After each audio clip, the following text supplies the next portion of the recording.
Hey everybody, and welcome to Don't Copy That Floppy. I'm your host Lex. And I'm your other host Dan, and welcome to our E3 extravaganza! Show me the money. Show me the money. The video games. We are your weekly video game news podcast here on Chipbit Radio, chipbit.net, broadcasting live to you on Chipbit Radio, as well as on Twitch. If you'd like to check us out, we have like a video feed of the articles we're talking about up. Although this week, not so much on random articles, all about those games. All about got shown at E3 this past week. Oh my. And weekend. Ooh. There was a lot. Did you watch all of the press conferences, Lex? Yes. The only ones I think that I wasn't sure if they happened or not, because I didn't have time to look them up, was last year I remember there being a Squeenix conference. There was not this year. Yeah, and I remember it also being very poorly translated last year. Yes. So maybe it's just as well. But I feel like I might have missed like one of the smaller deal ones. But I watched the important ones, which were... Are we going to say that EA was an important one? I mean, unfortunately. In theory, it was important. Yeah. So EA, Microsoft, Bethesda, Ubisoft, Sony, Nintendo, and my personal favorite, Devolver Digital. Devolver Digital, which we will talk about, because we did both watch it. Mm-hmm. I did not watch EA's. I did not watch Bethesda's, but I checked out the things that I cared about from both of them. So... let's just get right into it, because we're tight on time and there's a lot of stuff to talk about. And I think we're mostly just going to keep this focused on the video games, because that's the relevant stuff. There wasn't much besides video games to talk about. There was... Aside from Xbox Scorpio, which we will get to. And I think... There's a little bit of stuff about that Cyberpunk indie game that we wanted to touch on. Controversy around that a little which bit. Ties into the PC press conference. As well as something related to the SAG-AFTRA voice actors strike. Yes. That we have talked about a lot recently. So we'll talk briefly about those as well. But mostly just going to be games. And we're going to go through the shows in order. So first thing to talk about is EA, which will be mercifully short, because the vast majority of it was sports games that we don't care about and aren't going to say anything about. Boy, Lex, didn't all those sports games look sportastic? Wow, sports. I sure love them. I love those sports. Gosh, they had Madden, they had FIFA. It looks like they maybe have like a car game or something. They had NBA Live 18. Sure. Yeah, great. Oh, I mostly turned off the volume during all that stuff. They also showed Star Wars Battlefront 2, and confirmed, I believe, that it will not have a season pass, like a DLC season pass, which is good news. And that maps and heroes and game modes and things like that will be free downloadable content. Good. Mm-hmm. So I ask myself, what's the catch, EA? What is the catch? When this game comes out this fall, what's the catch? Do you think that there's a possibility they might do other microtransactions within the game? Yeah, to get like boosted experience or something like that? I think there's no way that they're not going to do other microtransactions, but I'm hoping they will be smart enough to keep it to cosmetic stuff. And keep it very minimal. Yeah. Kind of like Overwatch or something, where it's like, get customizable items, but you can pay money for them. Like it's just like you have other companies and other games like Overwatch who've really set up this model of how to do microtransactions where gamers will love it and the company still makes a ton of money. Yeah. So at this point, I feel like EA would be stupid to not follow that example because it's proven to make money and that's really their motivator. Yeah. So you'd think that they would just do that. I'm sure that they'll mess it up. But for the time being, the future looks cautiously bright for Star Wars Battlefront 2. The game looks beautiful and sounds amazing, just like the first one did. And it looks like it's got more space combat. You got the droids and clones back in there, as well as stuff from the new trilogy as well. I'm sure there will be some stuff in there tied into the 8th movie that comes out this winter.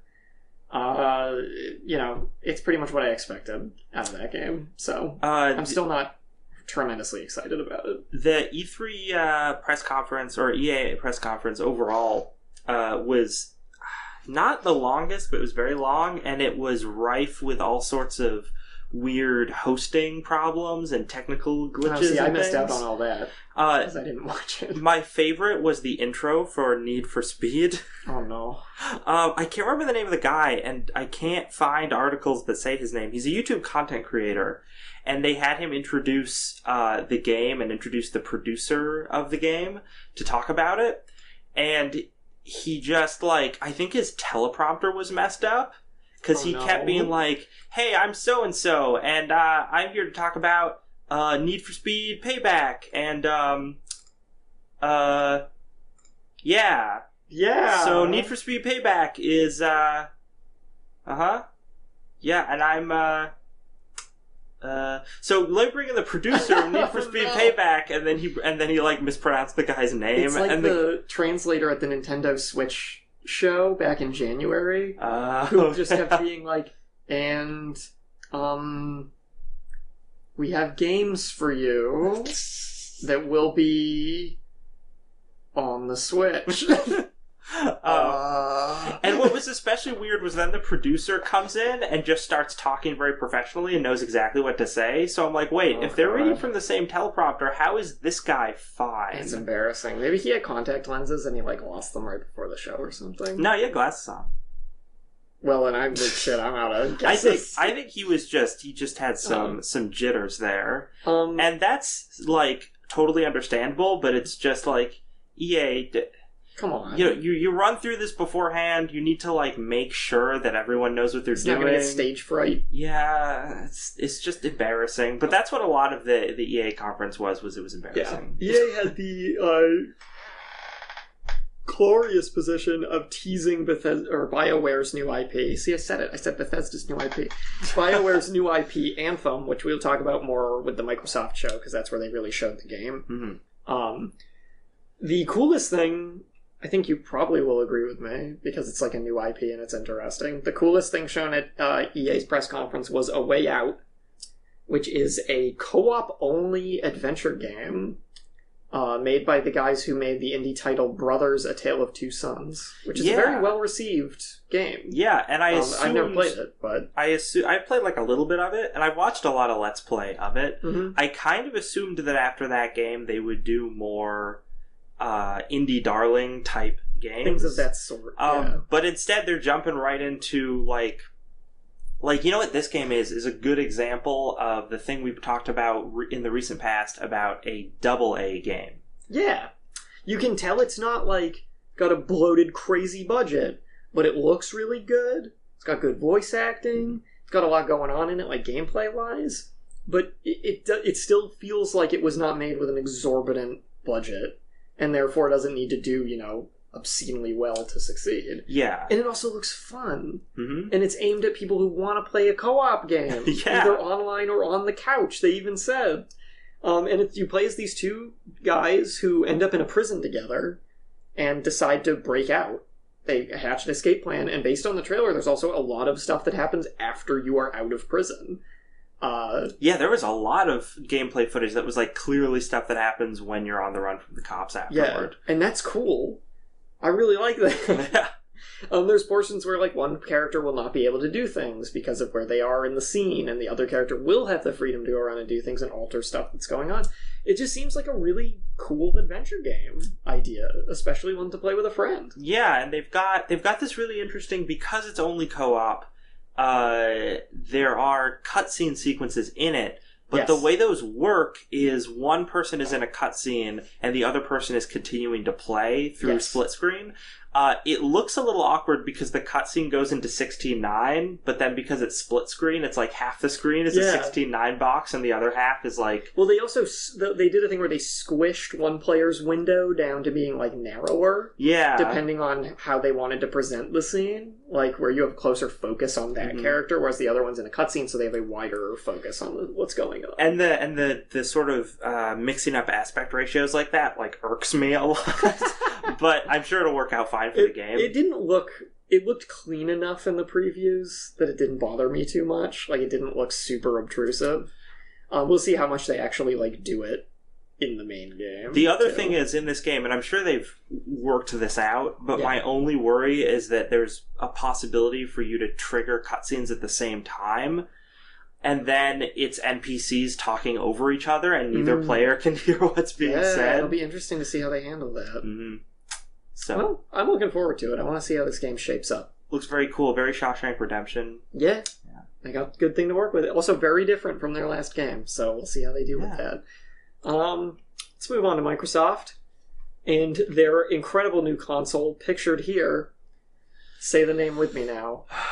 The Xbox. Oh, the Xbox. That's true. That is its name. The Xbox. It's they announced the name, and I'm like, wow, the Xbox One X. And I'm like, wow, that's a horrible naming convention. Well, par for the course for Microsoft. So there's some things going on with that. Big problem. Xbox One X sounds a lot like Xbox One S, which is already out. Yep. And they showed them side by side at the press conference, and then they said them side by side, and I'm like, yeah, if you weren't paying close attention, it would just seem like they said the same thing twice. So, but you want to know a really cool thing about this name?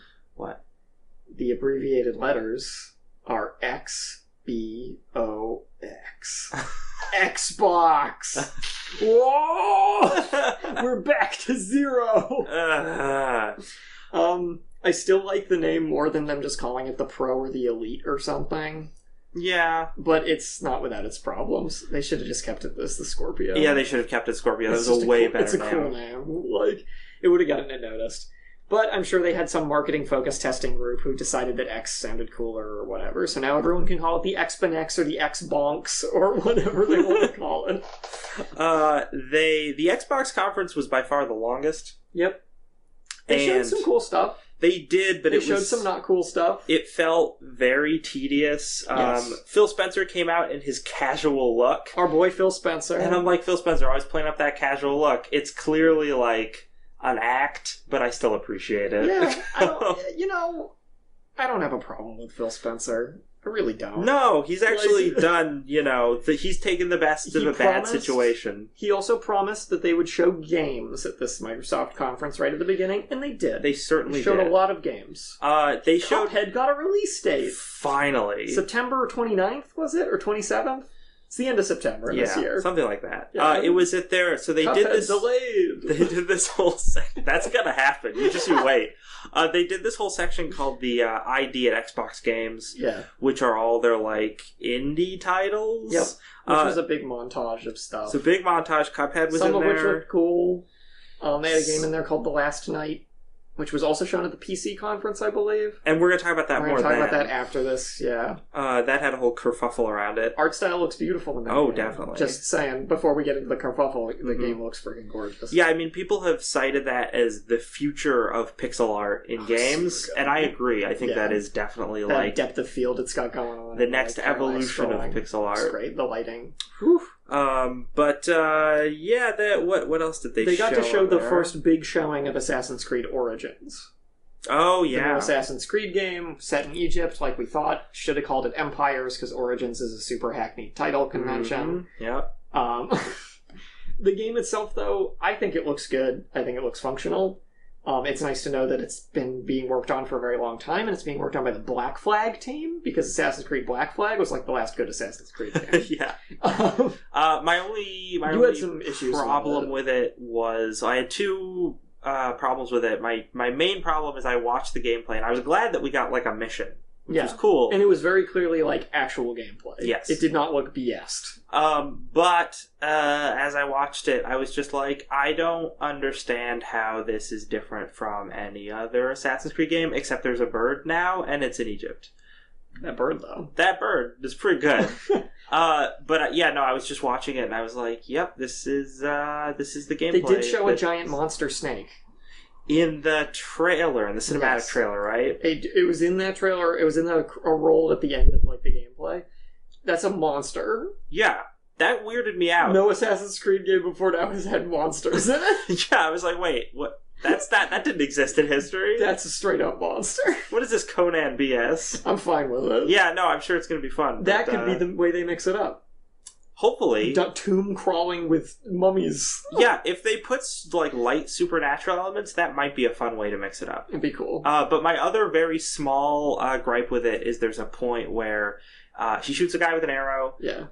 The guy ragdoll's all funky. Yeah, and the guy ragdoll's kind of funky, and it only made me worry because the Assassin's Creed games have a history of bad glitches. Yeah. So it's like, I see that as just like, they're using like an Unreal Physics engine, and models just kind of flop out in that sometimes. But see where you're coming from, given Assassin's Creed's recent track record. Yeah, and the fact that this was what they were showing at E3. Right. So if I was them and that happened, I would have been like, let's run through that part again real quick, just to make it like not look weird. Some of when the animations in falls. general, there were some animations in it that didn't look super polished, in the combat as well, too. But, I don't know. There's a part where he pulls a guy off a roof, and it kills the guy, but the guy clearly only fell like 3 feet. Oh, and I thought that was really weird. So there's that. They showed off the same trailer for Code Vein that we've already seen. They showed Crackdown 3 featuring Terry Crews. And it was great. The nice thing about Crackdown 3, I've never been a big Crackdown fan. The first game's cool, but I never got that into it. Yeah. The second game is boring as shit. What's nice, though, is it looks like Crackdown 3 has 100% gone back to the first game's kind of comedic style. Yep. Which is good. Yep. Great. You made the right decision. They showed off Dragon Ball Fighter Z, which is a Dragon Ball fighting game by Arc System Works, the makers of Guilty Gear, which they have put together in their new Guilty Gear engine, and it looks really good. One of the things that really struck me about it is it seems like cell shading is getting better and better, because there were parts of that trailer that I knew were gameplay, but I'm like, that looks like the show. Yeah. Well, have you seen Guilty Gear Exard being played? No. It looks like a moving anime. Like they took the Unreal Engine and somehow made it into that, and they're some kind of techno wizards because they've made the best looking anime game engine imaginable, and making a Dragon Ball game out of that, a 2D Dragon Ball fighter out of that, is the best idea ever. Yeah, super good. And they're a company that knows how to make a real fighting game. So this might be the first Dragon Ball fighting game we get that's a real competitive-worthy fighting game. Yeah, which is what Dragon Ball should have always had, but because it's always because it's a TV property, it always gets given to companies that aren't actually that great at making fighting games, and then they just suck. But this looks great. Yeah. I think this looks super cool. The way they do it, by the way, they actually make 3D models, and then they trace over those 3D models with a 2D cell program, and then animate them as sprites. Okay, which is super fascinating. Yeah, that's interesting. So they showed that. They showed Forza. You love cars, I know you do. A bunch of indie titles. Yeah, the Forza PlayerUnknown's Battleground. I don't understand what's interesting about that game. It got talked about at a couple different conferences. People like DayZ and State of Decay and all those kind of games. I don't know, but for Forza, okay. So there has been an evolution of cars at Microsoft press conferences, because 2 years ago we reported about how they had a car drop from the ceiling, and it was right up there on the screen with Master Chief as one of the heroes of Xbox. Yes, and then last year I think a car rose from the floor, center of the stage. Yeah. Spinning. This year they just had a panel on the side of the stage sort of open up and reveal a car. Reveal that ugly, ugly Porsche sports car. Yeah, so it's the cars are being pushed to the side of the stage every year, so I'm really hoping next year they just won't have next year it's going to crash through a wall into the audience. Hopefully killing all the people, all the 5 people who care about Forza in that audience. But no, it never made sense to show cars at your press conference. I'm glad they're slowly moving away from emphasizing that. Yes. They also showed the Life is Strange Before the Storm prequel game. Yes. 3 episodes we're getting for that. First one's coming out pretty soon, too, as I recall. People are excited for that. We do have a little follow-up story on that we might as well just do right now as part of this. Yeah. Which is that Ashley Birch, who voiced... she voices a lot of people now in video games. Yeah, I think she voiced Chloe. She voiced Chloe in Life is Strange. She was one of the main characters. and she will not be voicing her in the Life is Strange prequel due to the voice actors strike. Yes. Now, apparently, SAG-AFTRA, the union, has managed to... Because this strike's been going on for a while. How many days is it? They said 234 days. Yeah. So we're getting close to a year there. Yeah. But they've actually been very successful with the strike. I think they've been like negotiating. 30 or 40 different game companies have already been like, oh, these demands seem totally reasonable, and that's why there hasn't been like a grinding halt of voice actors working in games. Yeah. Because a lot of companies have been cool about it, but for some reason the people who make Life is Strange, which is, I guess it's more their parent companies, which are bigger companies, but they have not been willing to concede to the demands, and Ashley Birch is not going to break strike, so she is not going to voice act in it. Yeah, the company decided to go with a non-union voice actress for the role. Which sucks. Does suck. Ashley Birch was interviewed by Kotaku about it yesterday, I think. This was a recent story. Which was, I don't know what yesterday was. It was Wednesday, actually. Oh, okay. Wednesday the 14th. Yeah. And, I will also say this is like a really good interview. Not what I expected from Kotaku. Even Kotaku posts a decent article from time to time. Yeah. But it really talks about how upset she is about it. She talks about how she's heartbroken, although she's still involved with the game. Because she is helping write parts of it. Fair enough. And because there's no writers union striking. Can do that. Yeah, so she's still involved with the game. Yeah. She's just not the character. They quoted her saying, when the strike happened, there will be sacrifices you have to make. This particular one is genuinely pretty difficult for me. It wasn't one that I was anticipating. This is my sacrifice, and it's a big one. Mm-hmm. So she clearly really liked voicing that character in the first game, and is very upset to not be part of the second game as that character once again, especially given that it's a prequel, so that character's pretty heavily featured. Yep. So that's interesting. Interesting fallout from the voice actor strike. We haven't heard about a lot of specific stuff from it. This is, I feel like, one of the first high-profile stories of like, hey, famous voice actress will not be reprising role because of the strike. Yeah. So we might get a little more attention towards the strike, too. That would be good. And I think that part of the reason why we haven't been hearing as much is because they really have reached agreements with a lot of companies, which is good. That is good. But keep it rolling. Metro Exodus was announced. Metro 2033 game. So I've never cared about the Metro games, but I watched that gameplay trailer. Pretty good. And again, I'm probably not gonna play it. No. But I was like, okay, this was obviously all gameplay. It looks gorgeous. Mm-hmm. There's all sorts of fantastic detail in terms of like the setting and stuff. The mask and stuff. The cracking of the mask when the rat thing attacks him and everything. And all of the fighting sequences look really great, and the environments look interesting. All the tech is really detailed and neat. It's kind of like ramshackle tech. So it seems like if that's the kind of game you're into, if you like the Metro series... Looks great. Yeah, you should be very excited. Yeah. Because this looks like a great addition to it. Middle-earth Shadow of War got shown off a little more. Shadow of War. As I have heard some people I listen to call it Middle-earth Shadow of video games. Because holy shit, is this video gaming? It's now we've already seen a bunch of gameplay, like a 15-minute gameplay demo. So this really wasn't anything particularly new. This was a character showcase for that one guy. Oh my god, the voice acting for that guy is great. What was his name? Bruce the Chopper. Yeah, man, that voice acting Everybody was good. loves that guy. Oh my god. Hopefully he's a major part of the full game. Because he's already a fan favorite.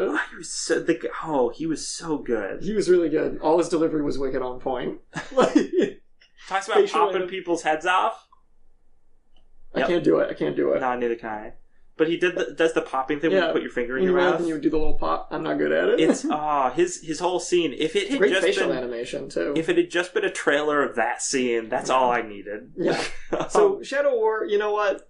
This game looks fucking like a giant pile of a million different gameplay elements. I bet it'll be fun. Yeah, they all seem like they work pretty well. Yeah, there's a lot going on in this game. So it'll probably be fun. They announced a sequel to Ori and the Blind Forest. Ori and the Will of the Wisps. Yeah, that trailer was beautiful. Yes. Just like the trailer for the first game. Yeah, I mean, it's kind of like I was watching the trailer and seeing how beautiful it was, and halfway through I was like, is this another Ori game? That's what me and Corinne said, too. We were like, what is this? It's gotta be Ori or something. Nobody else draws this pretty. They showed more of Sea of Thieves. Oh, I loved the Sea of Thieves gameplay that they showed off. This looks like it'll be a really fun co-op thing. Yeah. To do with your buddies. And the narration on it was on point. It was actually so funny. It was so funny. My only problem, or my only concern about Sea of Thieves, is that everything we saw in the gameplay, and it's like 15 minutes of gameplay, something like that. It's a decent chunk. Felt like all of it hit all the notes you can hit with the Sea of Thieves game that I could think of. So the worry is like, this is the game. That there isn't anything else to it. You just go to islands, and then you like go into a cave and explore it, and grab treasure, and you fight skeletons. And then you might fight another pirate ship. Yeah. Or the Royal Navy or something. Yeah. Or a shark, and that's it. A lot of groundswell for pirates at the C3. Yeah, I don't understand that. But like the core of Sea of Thieves looks good. Yes. So all they need to deliver on now is giving us enough things to do in that world that they've created. And having it as a co-op thing on PC and Xbox, great.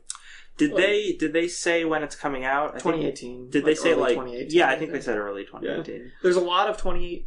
Most of the stuff that was announced this E3 or shown either got confirmed for early 2018, sometime in 2018, or like October of 2017. There was almost no solid dates at this E3. All the solid dates were in October. Yeah. Because that's like Wolfenstein, Assassin's Creed, Super Mario Odyssey, and I swear a couple other things. Yeah, also October. But almost everything was like early 2018 or 2018, and I was like, it's a little. They showed off State of Decay 2, and I could not care less. Yeah, could not care less. Zombies, go for it. Super Lucky's Tale, a mascot character platformer game you never expected. It feels like this game looks super cute. I'll say that. I think it looks super adorable. But it feels like they started development in this game when Banjo-Kazooie hit like the 3 million crowdfunding thing. Right. And then Microsoft was like, can we... Yeah, ukulele. Shit, we need to do something. Yeah, let's just fund somebody making an animal mascot platformer. Frankly, though, I don't really mind.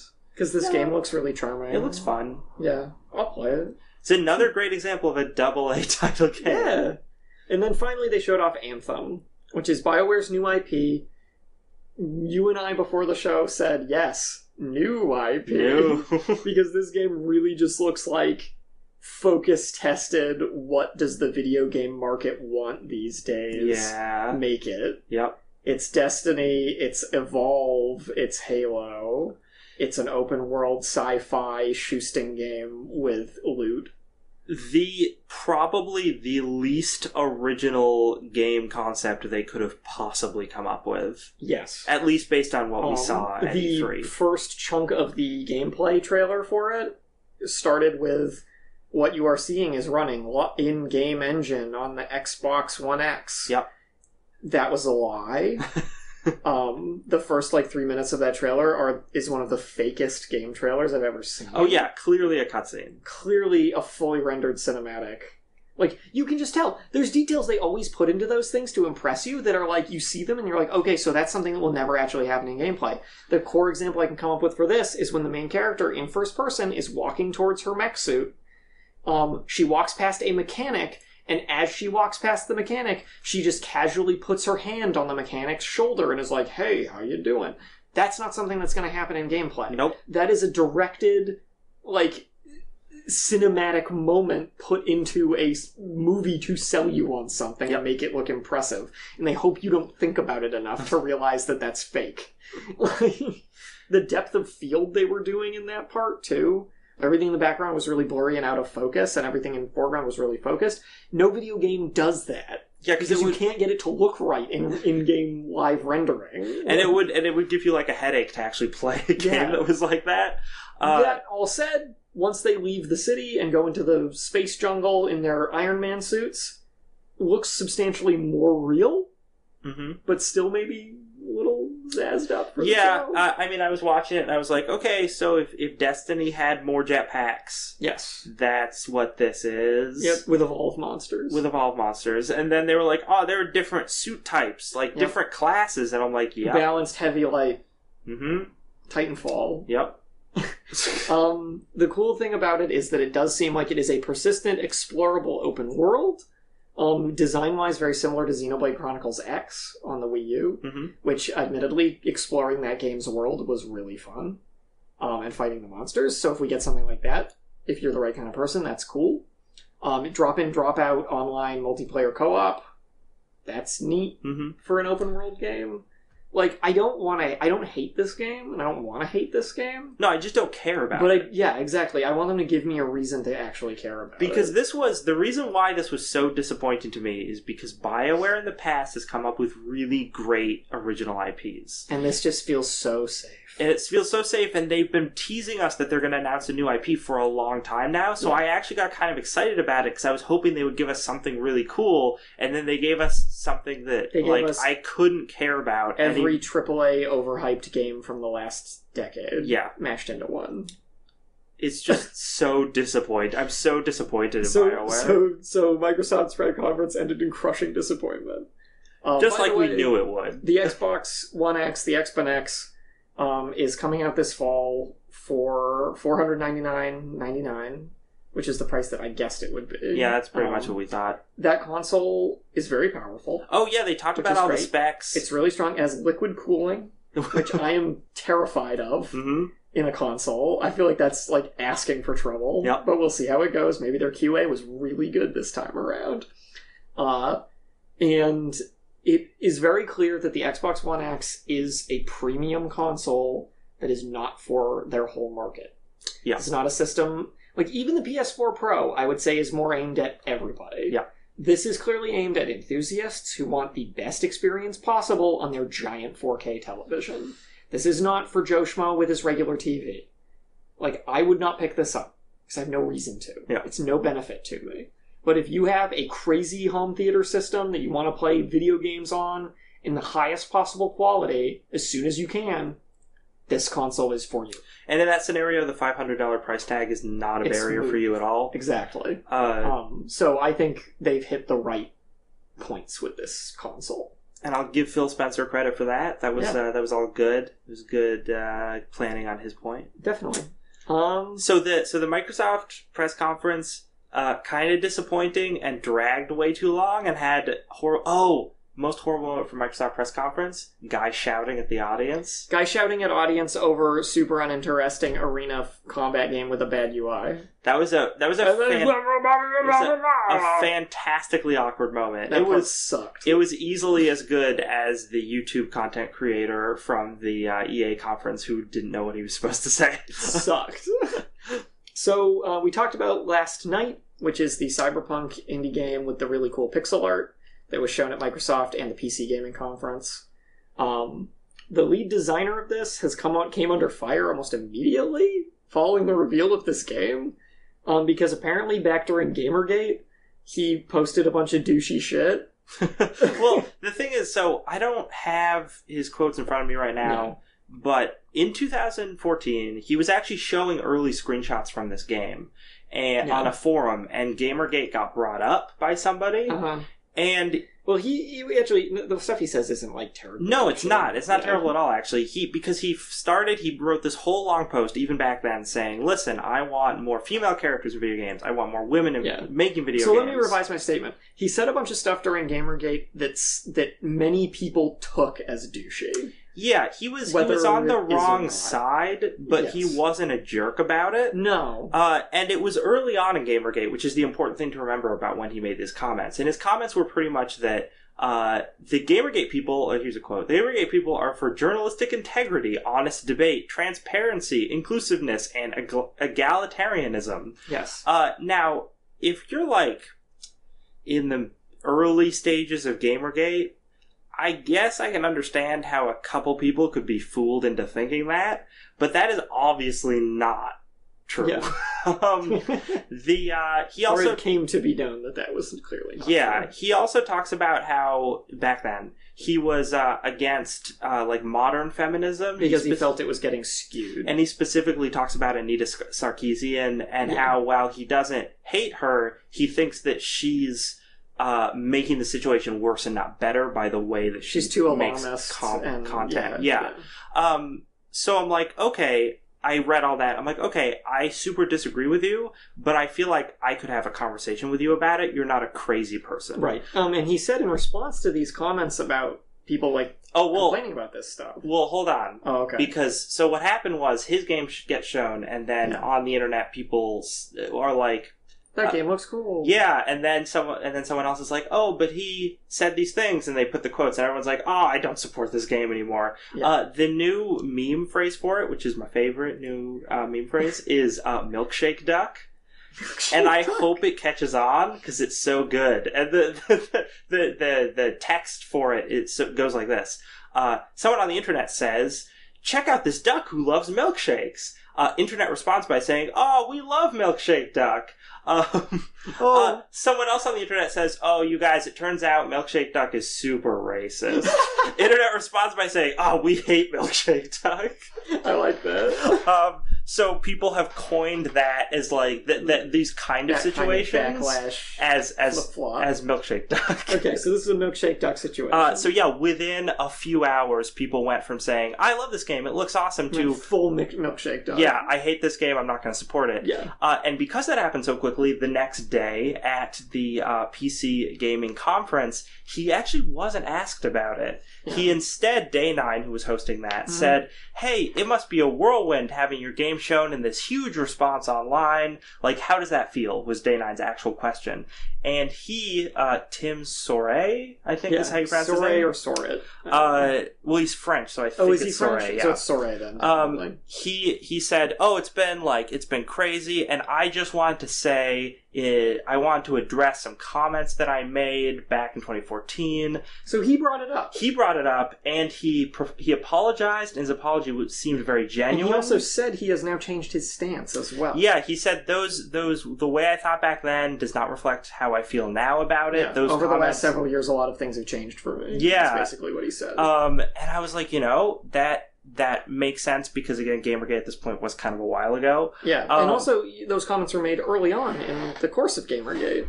And it's entirely possible that over the course of all of it, he changed his mind because he saw what was happening. Yeah, which seems totally reasonable. A totally reasonable thing.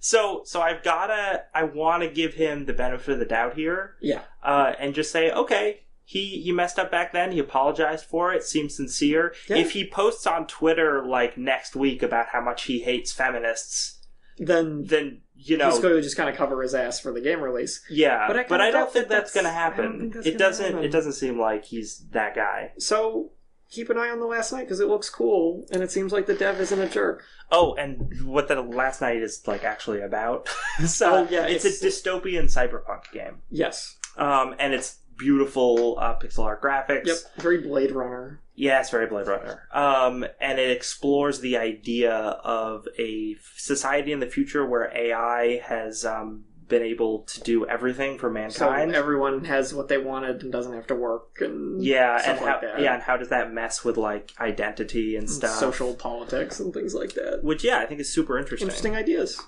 So we'll check it out. So what were the big announcements from the PC gaming show? None. Great. So the problem with the PC game show is they don't get any big exclusive announcements because they're not one of the big companies. Right. And come on, cat. Oh no, your cat. She's stuck on the chair. She got her claws stuck. No. Okay, no, she's good now. But it's too bad because Day9 hosts. Along with OMG, it's Firefox, I think is the lady co-host that he had, who they would cut to. And they were both great hosts. The PC Gaming Show was not marred with any of the hosting problems that any of the other E3 conferences have. Great. Whereas there were not technical difficulties. I mean, I think there were a few, but they were very minor, and they were able to just sort of move past them quickly. There were not problems where people couldn't remember stuff. None of the talking seemed like ungenuine or awkward. Yeah. Like, clearly Day9 knew about each game and each dev he was about to talk to, had prepared questions, and was able to talk to them like a person, which is really, I really wish that he was hosting the Microsoft or Ubisoft or EA or something, Yes. because he's so much better at it than all of the people that they have. It seems like mostly the announcements were things we already knew about or expansions for already released games. Yeah, it's XCOM expansion, release date for Total War Warhammer 2, stuff for PlayerUnknown's Battleground. We saw some gameplay from the BattleTech game. We saw more DLC for Killing Floor 2. A DLC campaign for Middle-earth Shadow of Video Games. Yeah. So, yeah, none of it was bad, but none of it was big Terribly or important or interesting. Well, I don't regret skipping it. Age of Empires is getting that HD remake. That's cool. And I was like, ooh, yeah. Is that the one with the guys that say that? I think so. The little dudes who convert enemy units and they go, wololo. I think so. I think that's what that game. That's from. And it's like or something. And it's like the the HD remake looks nice, but I'm like I don't care. I'm sorry. Nah. So PC games, woo. Yeah. PC games are still cool though. Oh, they also showed off some hardware that because they always do at the PC game show. Yeah. And look at these Razer Ripjaws. Yeah, pretty much. So cool. They look like they worked really well. Sponsored by Razer. Let me drink my Mountain Dew. There was actually one game at the PC Game Show that was interesting, that was probably worth mentioning, that was Wargroove. And it's this game where at first glance it just looks like I don't know, like Shining Blade 2 or something, where you've got your little units, you move them around a grid, it's 2D, it's bird's eye view, it's pixel art, and when you run into another unit, it goes into like a Final Fantasy-esque fight scene, and it's turn-based combat. Cool. And that in itself is not particularly, like, exciting, but they showed off the campaign creation software in it, and it's literally like the most easy to use, intuitive, but still has lots of fun options campaign creation software, like better than like a StarCraft or a Warcraft campaign editor. And they made a quick skirmish scenario in less than 3 minutes and then played it on stage. Awesome. And I was like, oh, that's like super cool that like that's an equally big part of the game. That's what makes that game interesting. That's great. So moving on to Bethesda. Which I didn't watch because for us here on the east coast of the United States, it was at midnight. I didn't watch any of these when they aired. I watched them all in recording after the fact. They announced some DLC and VR versions of a lot of things. DLC for Dishonored 2, Doom VFR for a virtual reality version of Doom. And I'm happy about that, because like that's what I would want to play in VR, but still not a huge announcement. That free-to-play card game Elder Scrolls Legends is getting a Skyrim expansion. Apparently this game released. Yeah, I didn't know that at all. Newsflash. They talked about the Elder Scrolls Online Morrowind stuff, which again we already knew about. So they showed a cinematic trailer for The Evil Within 2. That was actually probably the coolest thing there. Too bad The Evil Within was a really disappointing game. That is too bad. But if you haven't watched that trailer, I encourage you to, because it's a super cool trailer. It is a very well done trailer. Corinne watched it and was like, that actually looks really cool. Yeah, it's super trippy. And then I watched it the next day and I was like, oh fuck, that does look really cool. It's super trippy. But it is also just cinematics. Mm-hmm. To keep in mind, but it's a good trailer. It's very Silent Hill-esque. Definitely. We got Fallout 4 VR. Did you already mention that? That's no, Doom VR. They talked about how Skyrim is going to be on the Switch. They finally, dude, this is the funniest though, because they're like, you can get a Link costume for your guy in Skyrim, and then they were previewing it. They did their best they could to just hide the hideous Nord face. Yes. Yes, I noticed that. No, it's Link, you guys! It's not some hideous Finder Snarl Nordman. It looks weird.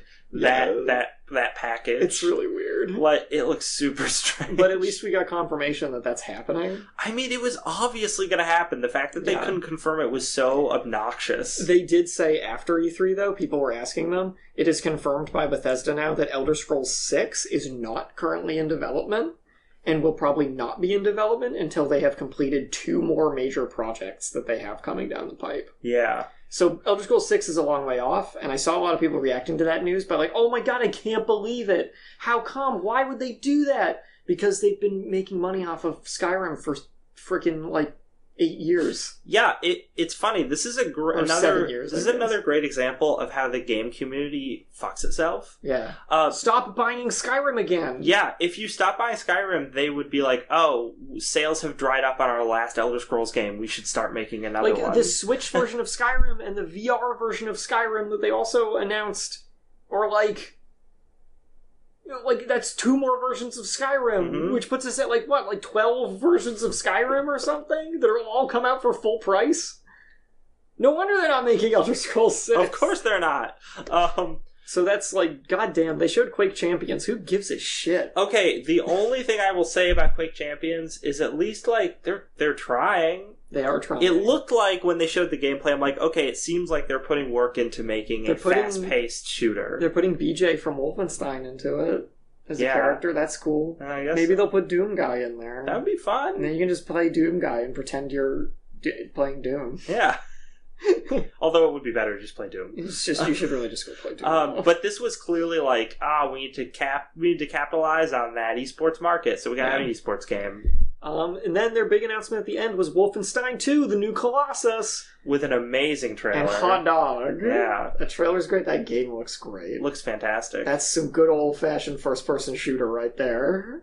With lots of Nazis. Lady, let me make it clear that I am not a goddamn Nazi. I'm not a goddamn Nazi. They try and shoot him anyway. The only thing I didn't like is I don't really like the main character's, outfit. So people have been speculating a lot about that. And the running theory is that body is not his original body. Okay. Because the trailer opens, they show a monkey with a cat head. Oh, and he has a little metal thing on his neck. And at the end of Wolfenstein The New Order, which is an amazing game, by the way, you should play it. And this isn't really much of a spoiler. At the end of that game, the main character gets real fucked up. Uh-huh. Like, it ends with him real fucked up. Maybe dead. Clearly he's not dead. But the fact that he was real fucked up means that maybe he's all crippled. Because there's also stuff in this trailer that shows him rolling around in a wheelchair. And then later scenes where he's in that not-so-great outfit, he has a weird metal thing around his neck like that monkey cat. Ah. So some people are thinking that he needed a new body, so they used Nazi science to transplant his head onto a new body. Also, the original Wolfenstein includes Hitler transplanting his head onto a robot body. Yeah, it does. So head transplants are like hard Wolfenstein canon. Mm-hmm. Yeah. So, but, yeah, New Colossus looks awesome. Yeah. Story picks up not too long after the end of New Order. And it looks like just a solid first-person shooter set in the United States, set in a Nazi-occupied 1960s United States. Yep, awesome. So the Bethesda conference overall was a good example of how to structure a conference and what length your conference should be. The only problem was the only cool thing they had to say was Wolfenstein 2. Yeah, all their other announcements were very lukewarm. Yes. And that was a bummer because I think they did this last year. They structured their conference pretty well, and then they had more cool announcements. So it was just like they've got the method of delivery down. They just need that content. Because I'm just happy that at the very least they showed like 8 minutes of Wolfenstein. Yeah, they didn't show us like a short trailer. We got a lot. Yeah. Devolver Digital's conference happened after Bethesda's. It was the best. And it was... I chose this story because it has all these GIFs. Which could show Nina Struthers is the hero that video games deserve. She's, their chief... Synergy officer. So Devolver Digital, their press conference is 14 minutes. Buy this game, you fucks. Yeah. Their press conference is 14 minutes. It's set up to seem like a live stream press conference, but it was all pre-recorded. Yes. And they randomly cut to the audience. Like, multiple times. Audience members just, stock footage laughing. It's all stock footage of audience members. One of the cut shots they keep going back to is a full audience shot where most of the audience are elderly people, which was one of my favorites. Whenever they call somebody up from the audience, too, they cut to these 2 old men just laughing and looking punching each other and looking shy. Yeah. There's also one they cut to with a couple where the guy has fallen asleep and the girlfriend has to wake him up. And people eating popcorn and drinking soda. So this was just a great satire of E3 conferences. Yes, it's an amazing satire. It's very so funny. good. So Nina Struthers, the chief synergy officer, comes out. She uses lots of buzzwords to like an extreme nonsensically. degree. Yeah, we are very excited about very video game, very future. Yes. She works very in like a million times. It's fantastic. They talk about they only showed like 2 games, which were games people already knew about, and then they showed all of these joke like new technology on-screen dismemberment. Yeah, so there's a thing they have with where you can throw money at your screen to buy games. They talk about the meme that's like, just throw your money at the screen, but that doesn't actually work. So we're going to make it work. Yeah, so they invented this thing where you could, that's obviously not real, where you could throw money into a computer screen and it turns into digital money that then Devolver Digital gets to have to make the game. Yeah.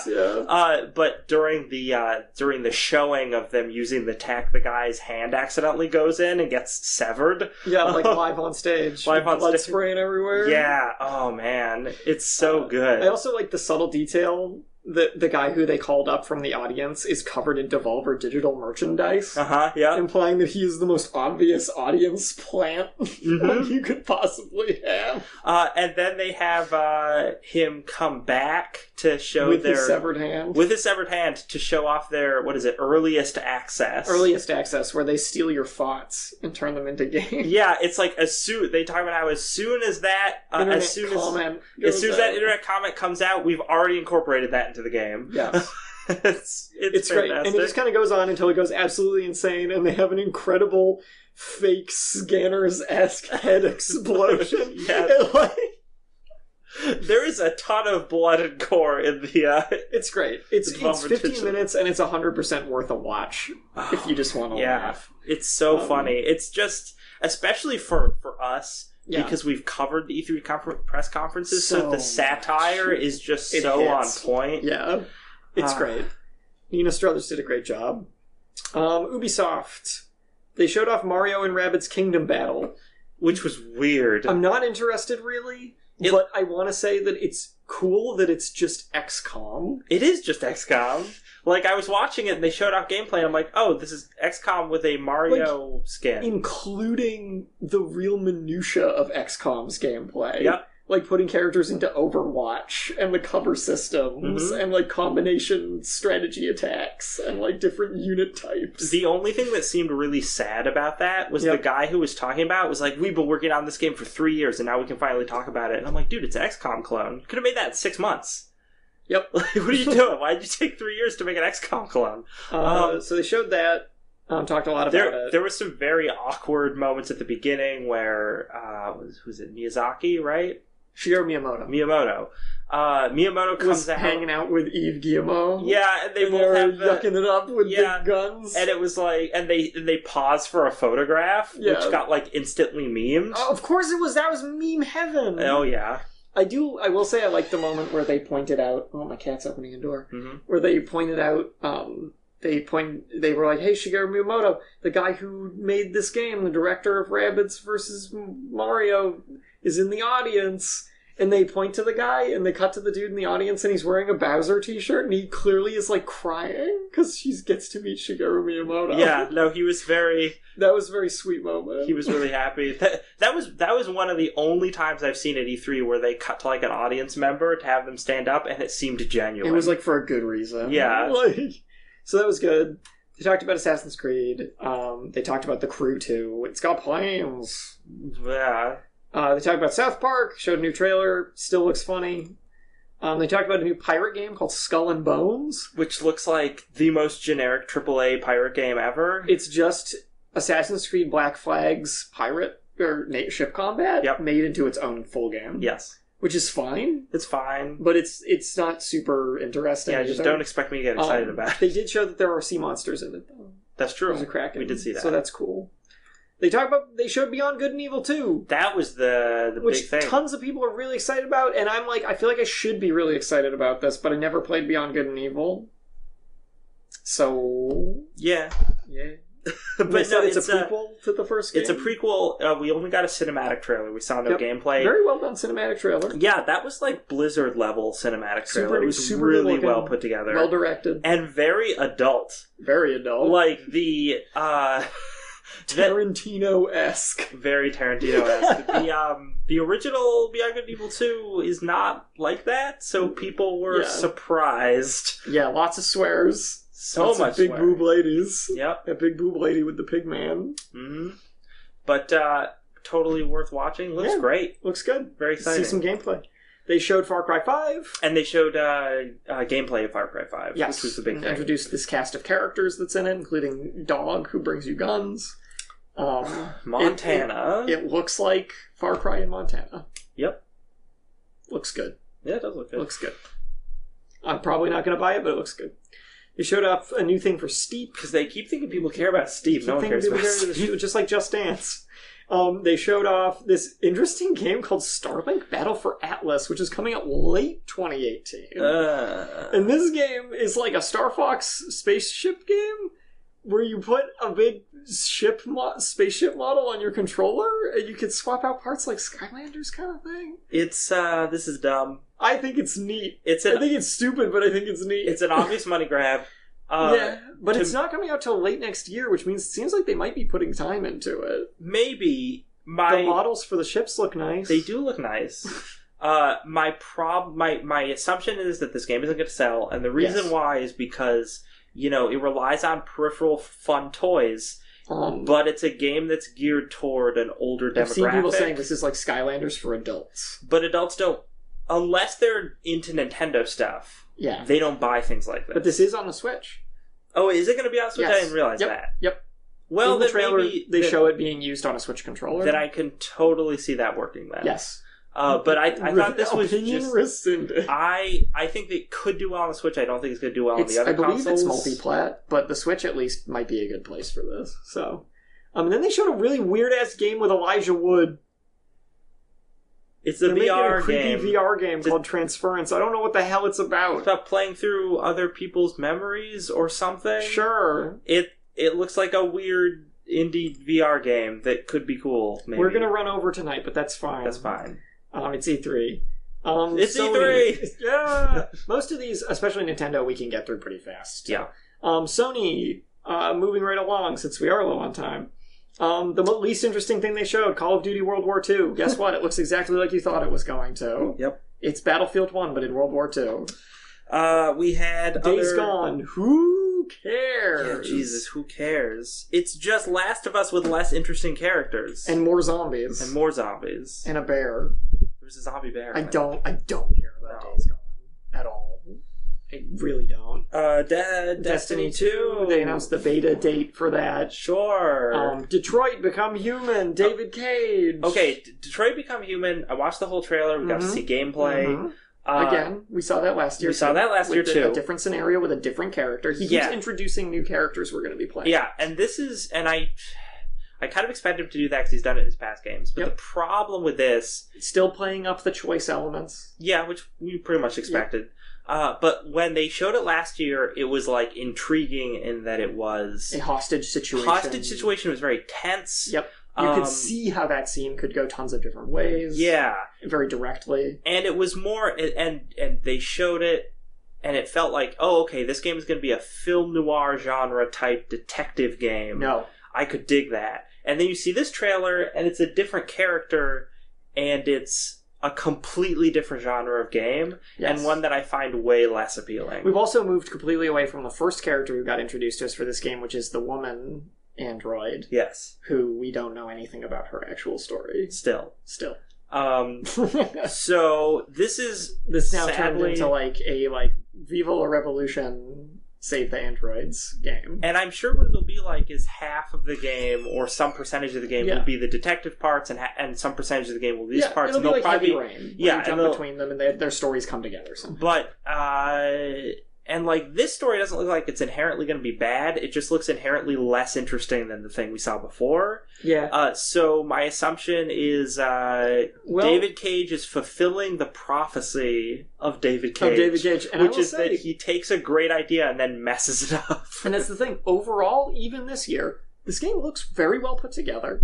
Looks better written than some of his past games, from what we've seen at least. Looks solid. How's he gonna screw it up? He's gonna screw it up. How many rape scenes will be in this game? Oh. Just saying. Just saying. So that's that. God of War looks great. Yeah, God of War proved to us this year that last year they weren't joshing with their trailer. This is actually going to be a much more narrative, character-focused game that's still going to have great action, but it's going to have great character development Norse too. Dad Simulator. Norse Dad Simulator. Lots of cool stuff. Further characterization of Kratos to make him actually interesting. Hey, kitty. He wants to get fed. So that's good. More interaction between Kratos and his, like, seemingly foster son, I suppose? I think it's his real son. You think it's his real son? He had, like, a kid with some lady or something? I mean, I guess that's possible, too.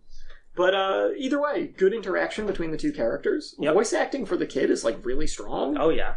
Which is great. The combat looks good. We got to see a little more of you playing as the kid, which you will be doing in certain sequences. The environments look gorgeous. So good. So many good vistas. And a thing you pointed out that I didn't think about, at the end of the trailer, the world serpent of Norse mythology rises from the ocean. And they're like, oh, what is that? Oh, it's a world serpent. And when I immediately thought, because it's a God of War game, is like, oh, this is a boss fight. He's going to fight the world serpent, just like every. It's going to kill every Norse mythology thing ever. Yeah, but instead, the world serpent starts talking to them. And Kratos is like, what's it saying? Yeah, and the kid is translating. The kid's like, oh, it wants to help us. And then that's your trailer stinger. Yeah. And I was like, oh, so that means he might actually not fight a big giant monster, but instead work with it to further the plot, which is like the greatest inversion of a God of War cliche that I've ever seen. It's great. So I never thought I'd say it, but I'm actually excited for God of War. Like, give me more, Sony. Dad Kratos.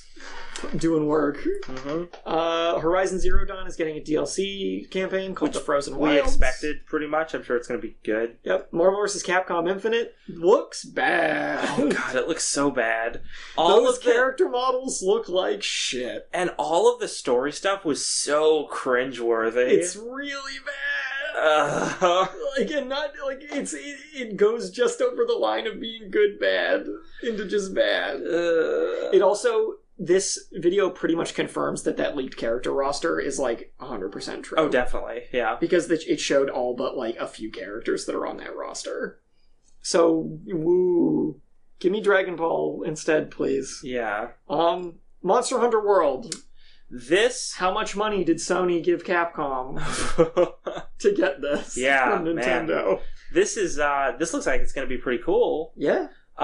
They've already detailed a lot of improvements over the previous Monster Hunter games coming into this one. The only thing I got mad about with this was the audience. Because they didn't care. Didn't care at all. Like, because they kept, throughout the press conference, they would show a trailer and then they cut to the audience for their reaction. Days Gone got, like, the strongest reaction. Yeah, it got a huge applause. It cut to this guy who stood up and just started bowing. And I was like, what? Sit back down. Please kick that man out of the theater. Yeah, he should not be allowed anywhere near video games for the rest of his life. He clearly doesn't know what he's doing. He doesn't know what he's doing. This man is sick. He needs to be locked away.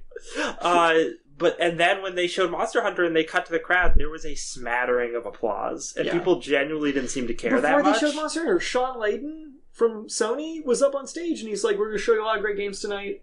And this next game is a really big one for us that we're very excited to show you for the first time.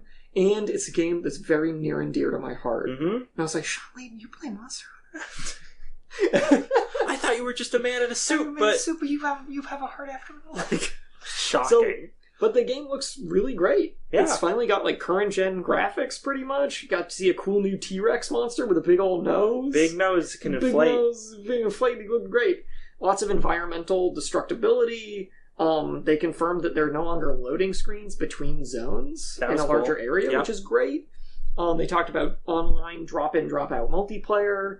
Now, we didn't see any multiplayer in the gameplay, though. They did have a demo at E3, but it was a behind closed doors played by the developer demo. Oh, okay. But there's lots of impressions out from that confirm and deconfirm numerous things people were wondering about. And in my opinion, pretty much all the news that's come out of it is good. The one thing we don't know, this is a big problem for me and my wife, because we like Monster Hunter, we want to play it together. We know this game is on PS4, Xbox One, and PC. That's cool. I like this coming out on PC a lot, actually. It is going to have cross-region play, so Japan and the West will be able to play together. The problem is, we do not know, nobody seems to know, and nobody seems to be asking if this has cross-platform play. There are numerous Capcom games that do have cross-platform play, between PS4 and PC especially, so I'm hoping it does. And Sony, as a general rule, in the past couple of years, has been pretty cool about things like this. They shied away from it with the new Minecraft game and stuff. Oh, that's true. There's been... I don't know. I'm worried. Cautiously optimistic. Oh, the game looks great, though. The only thing that looked weird about this game to me is it seemed way less colorful than other Monster Hunter games. Some of them. Yeah. The 4th generation games... Not that that's like really a huge deal. It looks like the 3rd gen games to me, which are a bit more muted in their color palette than the 4th gen games. We also only saw one area of the game and one monster. Yeah. Or besides Rathalos, but he's in everything. So I want to see more. Yeah. Really. And they have said this game is trying to appeal to the West, so that could be part of that too. And originally in development, this game was called Monster Hunter 5. So if anybody's wondering where Monster Hunter 5 is... It's right here! There it is. You found it! You found it. And Monster Hunter Double Cross will not be coming to the West as of now. They confirmed they have no plans to bring that over here. That's sad. Which means they are pushing this one. Yeah. This one's due out early 2018. I'm excited to hear more. They are remaking Shadow of the Colossus for PS4. Full remake from the ground up. Yep. New assets and everything. Yep.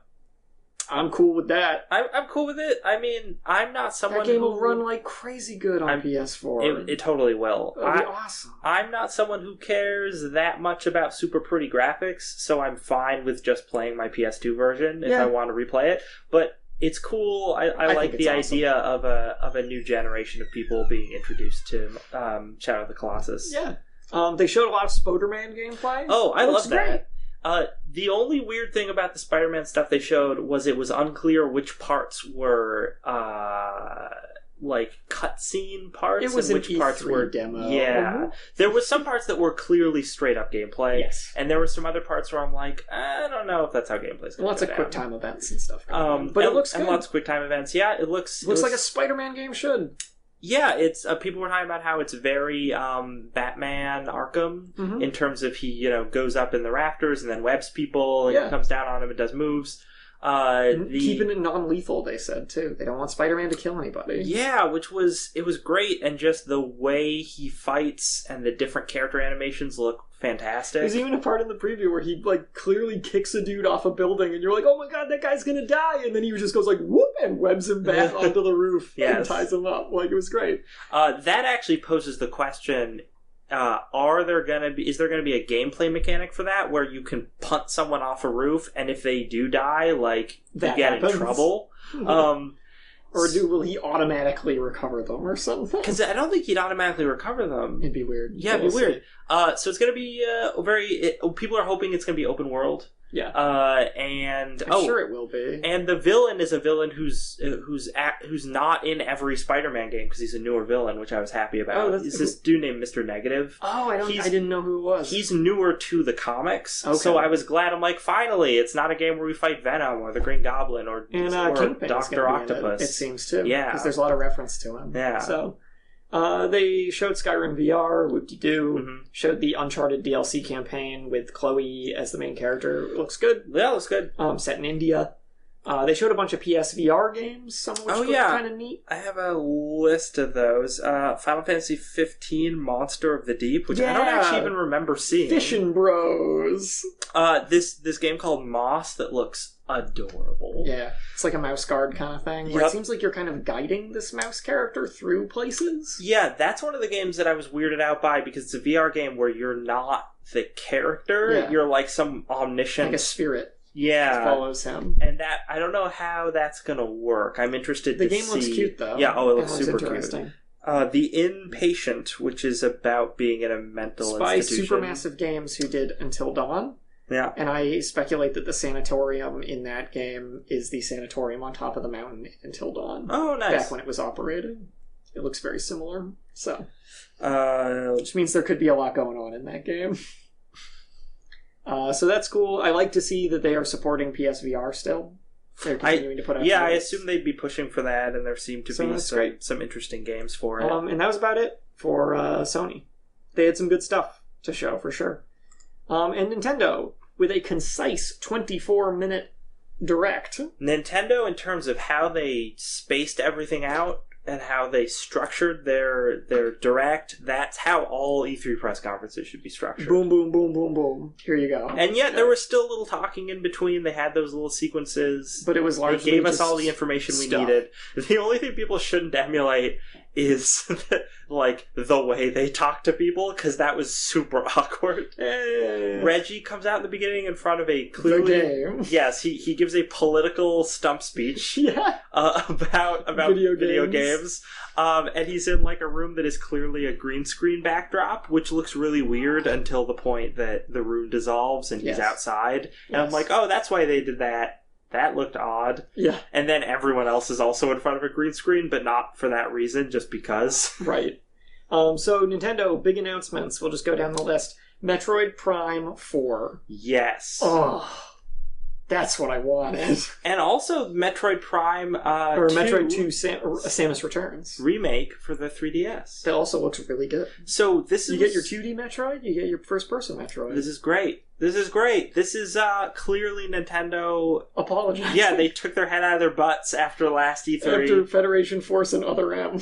And they were just like, maybe we should make some Metroid games. Maybe we should make some good Metroid games. And now they're doing that, and they're going to sell like crazy. This is... Metroid Prime 4 is a ways off, though. They literally showed nothing. They were just like, we are making Metroid 4. They showed the graphic for the title, and there was a little bit of music in the background. And that was enough for people to go nuts. Yeah, because that's all they needed to do. Yeah.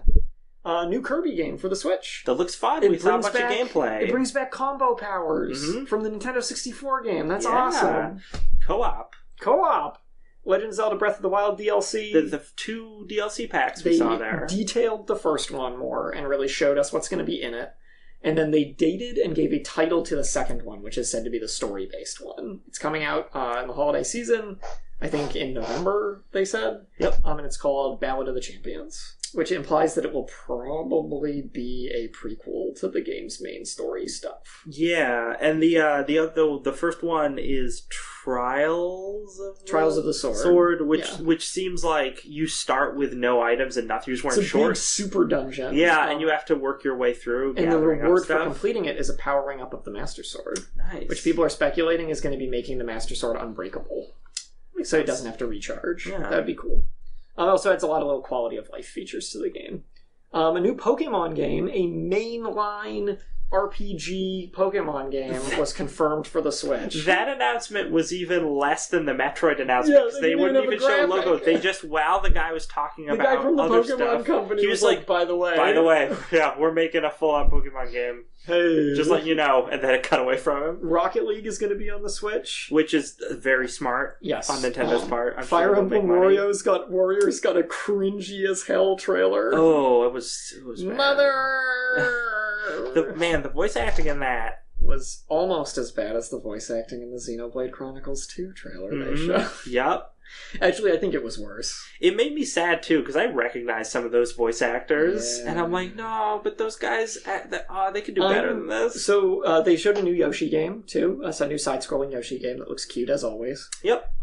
They showed Xenoblade Chronicles 2 trailer, which showed us a lot more about the game. They showed a lot of gameplay of it at the Treehouse, too. Gameplay-wise, it looks good. Generally speaking, the art direction looks good. Main character design is still bad. Oh, he's so bad. He looks bad. His pants are terrible. Please so bad. Just replace his pants, and he will be like twice as good. The girl character, her boobs are way too big. It totally throws off her entire character design. Yeah. Like, I know you wanted to be a cute girl, but like, just make her boobs smaller, please. It's too much. And the game itself, the voice acting in that trailer was really bad. Mm-hmm. Kind of killed it for me, and I'm bummed because I was like excited for that game. And it still might be a good RPG, and maybe I can just play it in Japanese. We'll see. We'll see. Then they showed trailer for Super Mario Odyssey. I think Super Mario Odyssey looks awesome. I'm gonna be honest. Your hat can possess things. Anything. Even Tyrannosaurus Rex. Even human-looking people. Regular man humans. So we can finally see what Mario would look like as a normal person without having to watch the 90s movie. That trailer also had a delightfully peppy theme song called One Up Girl. That theme song was great. It was so good. It was a theme song clearly written for the game, but it was like an American like big band swing music song. It was great. So good. The game looks awesome. The woman singing that song also is Pauline from the original Donkey Kong game. The woman that Mario rescues from Donkey Kong. Huh. Who is apparently playing a role in the story of Super Mario Odyssey. There you go. Oh my god. Mario's old flame coming back. Someone put up a speculation of what if this game ends with Mario getting back together with Pauline and Bowser actually marries Peach? That would be great. That'd be incredible. I'd be totally fine with that. So Nintendo had a very good showing. Yeah, they had a lot of stuff to talk about, even though most of it was just teases. Yep, but strong announcements overall. And and they fit it all into 24 minutes. Yeah, that was all they needed. And they showed a lot of other stuff at the Treehouse afterwards as well. Like lots of gameplay for Odyssey and Xenoblade. That's when they announced the 3DS Metroid was actually at the Treehouse event too. So good for you, Nintendo. All of this was all exactly what Nintendo needed to do at the C3. Especially because the Switch has been doing so well for them now. They're like, boom, boom, boom. Look at all these great new things for the Switch that we still hadn't even announced yet. Yeah, look at It's all coming. Mario's coming out in October, earlier than you thought. Go get it. Yeah. I still have the same gripe with the Switch that I've had all along, which is they just should have released it later when they had more of a launch lineup. But games are coming out. They also confirmed next month they are already putting out the first chunk of free content for ARMS. Nice. There's a whole new other character coming out in July about that. named like Max Brass. He's got a fist pompadour. Yeah. Now if they could just get Reggie to talk like a normal human being, it would have been a great press conference. The game. So I really got to look up his quotes from that and just read them at some point on the podcast. He's the source of the amazing quote, "My body is ready." Yes. So, great E3, I thought. A lot of people have been saying they thought it was crappy. No. I really didn't. No, I think that it was a little underwhelming in terms of big announcements. Yeah. That's a fair criticism. But all in all, the press conferences have gotten way less cringy than they have been in recent years. Some of the companies still can't get their heads out of their butts, like EA. Yep. But there's marked improvement in how press conferences happen. One last thing. I think it was, Ubisoft's press conference. Mm-hmm. The end of it was super sad because they're talking about Beyond Good and Evil 2. Yes. And then they have everybody come up on stage and they're like, oh, we did. And they have Eve come up and they're like, thank you so much for believing in us. And I'm like, they're not doing this because of Beyond Good and Evil 2. They're doing this because next year he's probably not going to be at this conference because he won't own the company anymore. Yeah. So it was like, if you knew the subtext, I was thinking about that stuff through their whole conference. It seemed kind of like a goodbye to Eve at the end. Yeah. And that was really sad. So on that downer note, thanks for listening to Don't Copy That Floppy. Games coming out. ARMS came out today. If you got a Switch, pick that up. Yeah. It's been getting good reviews. It looks great.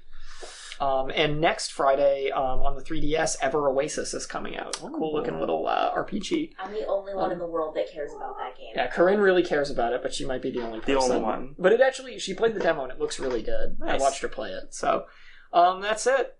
That's the show. Thanks for listening, everybody. We will be here next week from 7 to 8 p.m. Eastern Standard Time on Shipbit Radio and Twitch. Bringing you video game news, whatever there is to talk about post E3. Yeah, if you want to support the show, you can leave us a nice review on iTunes, or you can head on over to our Patreon page. Yep. Pledge some money. Yeah, we'd appreciate it. So we are well over time, so we'll leave this off by thanking you once again and telling you to remember, don't copy that floppy.